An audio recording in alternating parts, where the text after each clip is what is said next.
중국 공산당은 20차 당대회를 16일부터 22일까지 베이징 인민대회당에서 개최한다고 15일 밝혔습니다. 이어서 여기서 차기 중앙 영도기구 구성원 선거가 이루어진다고 대변인은 전했습니다. 최고 지도부인 공산당 중앙정치국 상무위원과 정치국 위원, 총서기 선출 및 결과 공개는 23일 이루어집니다.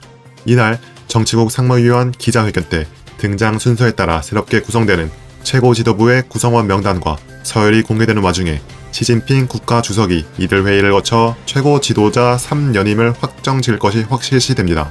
특별한 점은 권위주의와 제국주의로 점철된 시진핑이 중국 내 서열 3위 리잔수를 불러서 한국에 대해 깊게 얘기하며 국제 정세는 이제 한국과 같이 가야 한다.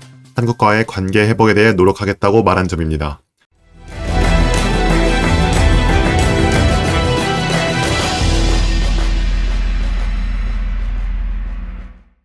시진핑 정권은 정권 연장을 위해 대내외적 강경책을 구사했습니다. 정치적 탄압은 물론이고 탄압은 국제적 도발로 이어졌습니다. 푸틴은 러시아 내부의 정치적 억압을 정당화하기 위해 냉전 시대의 이분법으로 서방 세계를 악으로 몰고 갔죠.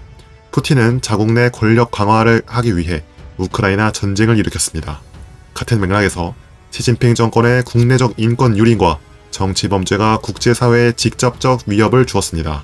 이런 비판 속에서 많은 비난과 화살을 받자 시진핑 3연임 정권은 세계를 향한 대화 체제에 돌입할 것이며 그 첫 단추로 대한민국과의 관계 회복이 정권의 외교 첫 단추라는 것입니다.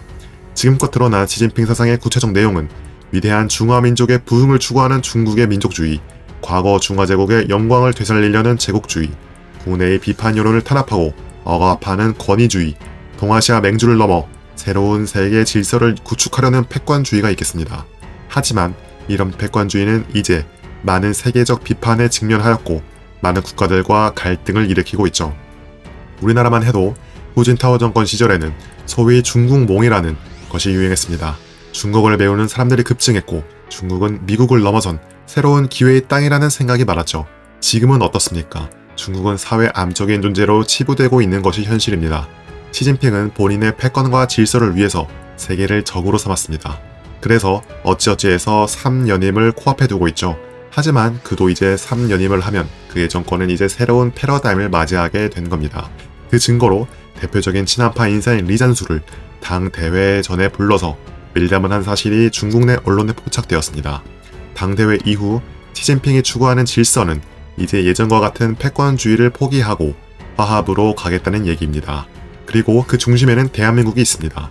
대한민국은 강대하고 미국과 중국 사이에서 어느 극과에게도 휘둘리지 않는 강국이기 때문입니다. 가령 일본은 친미주의 국가이기 때문에 협상의 여력이 없을 수 있습니다. 하지만 한국은 국제 외교적 입장에서 볼 때 중국에게는 넘어야 할 벽이자 매력적인 국가입니다. 한국을 포섭한다면 국제 외교에서 중국보다 높은 신뢰도를 가지고 있는 한국이 중국을 지지한다는 사실만으로 중국의 국가 신뢰도와 이미지는 크게 상승할 것입니다. 세계에 중국이 변화한다는 시그널을 줄 수 있다는 것이죠. 어떻게 보면 중국이 새로운 패러다임을 위해 한국을 이용하는 걸로 볼 수도 있습니다. 여기서 대한민국의 입장이 중요하겠습니다.